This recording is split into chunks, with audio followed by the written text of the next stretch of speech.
l'histoire, il a été employé, perdu, et puis employé de nouveau.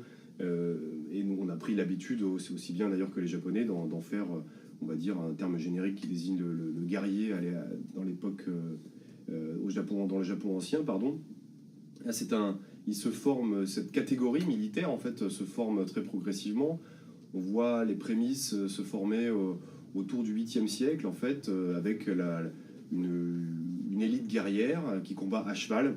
Ça, c'est un trait caractéristique très important, qui combat à cheval et qui, dans un premier temps, sert d'ossature, dirige les grandes formations d'infanterie, un peu calquées sur le modèle chinois, que le pouvoir impérial embryonnaire déploie sur le champ de bataille pour étendre son territoire, notamment dans l'Est, dans la plaine du Kanto. Et c'est justement de cette plaine du Kanto que vont émerger les samouraïs. Pourquoi ? Parce que c'est l'une des seules régions en plaine, déjà, du Japon. Elle est donc favorable à l'élevage équestre. Et donc, de ce rapport au cheval va naître l'archerie montée, qui est dans un premier temps la caractéristique, la méthode de combat des samouraïs. Ces guerriers vont, dans un premier temps, être au service de l'aristocratie impériale. C'est les hauts membres de cette aristocratie, donc qui sont des princes du sang ou des nobles de haut rang, sont des propriétaires terriens, des gouverneurs, qui, naturellement, délaissent un petit peu leurs propriétés et leurs terres pour rester au contact de l'empereur et au plus près des cercles du pouvoir. Donc ces samouraïs sont, dans un premier temps, un petit peu, font office de fonctionnaires armés sur les terres des gouverneurs pour lesquels ils officient. Et puis, de décennie en décennie, de siècle en siècle, ils vont se rendre compte que ce pouvoir d'exercer la force publique sur des domaines peut s'associer aussi à un pouvoir politique. C'est d'autant plus vrai qu'ils sont assez méprisés par les nobles qu'ils servent. On les considère comme des rustres, peu familiers des usages de la cour, dont le métier des armes est naturellement assez mal considéré dans cette société extrême orientale marquée par le confucianisme, qui déconsidère la fonction militaire. Et donc, progressivement, ils vont se rendre compte de leur pouvoir et devenir eux-mêmes des fauteurs de troubles, c'est-à-dire fomenter des révoltes que d'autres samouraïs seront appelés à réprimer. Et cette montée en puissance est caractérisée par...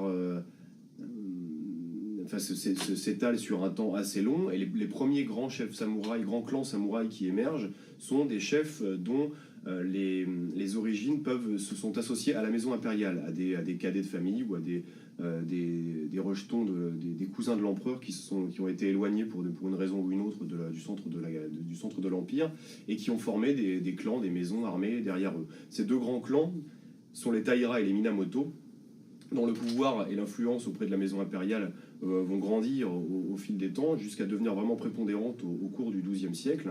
Là, à cette époque-là, ce sont les Taira qui ont plutôt la main mise sur la maison impériale. Ils se sont rendus complètement indispensables, ils se sont immiscés dans tous les rouages de la machinerie impériale. Les Minamoto défient leur autorité, le conflit dégénère, chaque clan se range au service d'un prétendant au trône impérial, dont il a évidemment fait un petit peu son jouet, son pantin.